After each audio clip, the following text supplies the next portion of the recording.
ईश्वर अस्तित्व का प्रमाण क्या है? कोई प्रमाण नहीं, या प्रत्येक चीज प्रमाण है।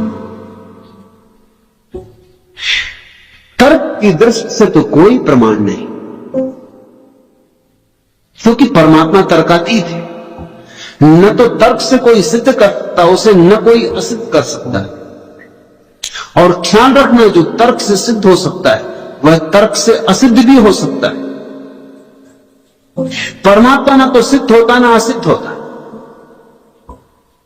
परमात्मा तो बस है। शायद यह कहना भी ठीक नहीं कि परमात्मा है, क्योंकि परमात्मा है ऐसा कहने से पुनरुक्ति दोष लगता है ही तो परमात्मा है, जो है वही परमात्मा है। तो जो हम कहते हैं वृक्ष है, ये ठीक है कहना, क्योंकि एक दिन वृक्ष नहीं हो जाएगा, और एक दिन नहीं था फिर नहीं हो जाएगा, दोनों सिद्ध बीच में हुआ, इसलिए वृक्ष है, आदमी है, मकान है। लेकिन परमात्मा है ये कहना ठीक नहीं, क्योंकि परमात्मा ना तो कभी नहीं था और ना कभी नहीं होगा। इसलिए जिस अर्थ में हम है का प्रयोग करते, उस अर्थ में परमात्मा के लिए नहीं किया जा सकता। परमात्मा तो है का ही दूसरा नाम। वृक्ष है अर्थात वृक्ष परमात्मा में है, मनुष्य है अर्थात मनुष्य परमात्मा में श्वास ले रहा है। जब परमात्मा अपनी श्वास वापस ले लेगा, मनुष्य नहीं हो जाएगा। जब परमात्मा अपनी हरियाली वापस ले लेगा, वृक्ष नहीं हो जाएगा।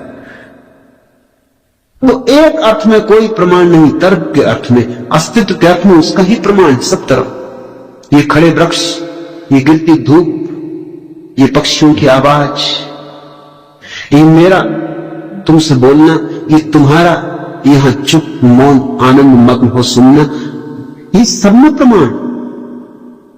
सुनते हैं ये आवाज पक्षियों की, प्रमाण ही प्रमाण। लेकिन तुम शायद तर्क की दृष्टि से प्रमाण चाहते हो, वैसा कोई प्रमाण नहीं। पूछते हो प्रमाण, अरे ये किसने पीने सुनी, बिछाई किसने ये कलियां, कौन रंग रहा है ये रंग, कौन चितेरा, कौन भरता है रंग इंद्रधनुषों में, कौन रंगता है रंग तितलियों के बरों में, कौन भरता है गीत कोकिल के कंठों में, कौन तुम्हारे भीतर श्वास ले रहा, कौन तुम्हारे भीतर धड़क रहा, कौन है तुम्हारा जीवन।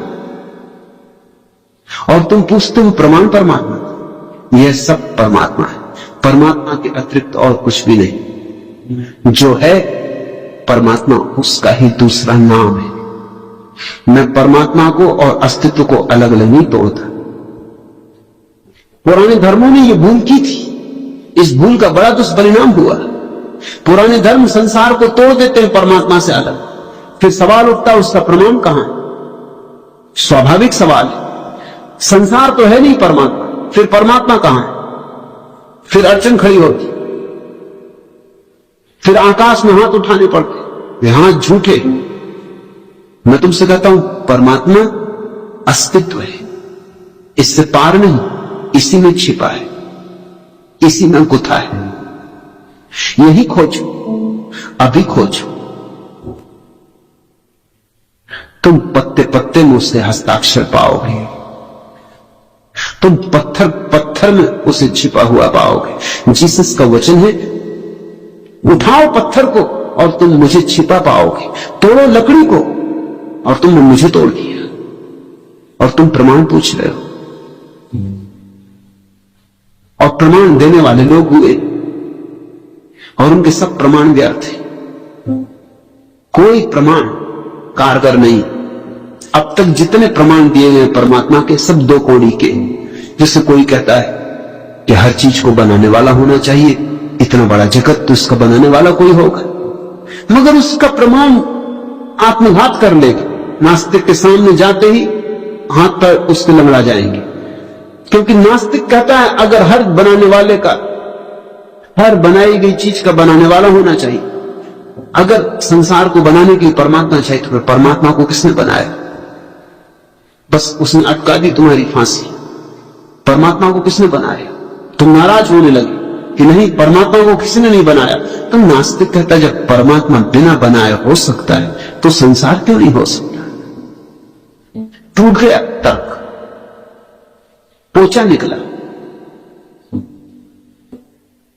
तुम कहते हो कि जैसे कुम्हार घड़े को बनाता है ऐसा उस कुंभकार ने इस संसार को बनाया, लेकिन कुम्हार को भी कोई बनाता है ना,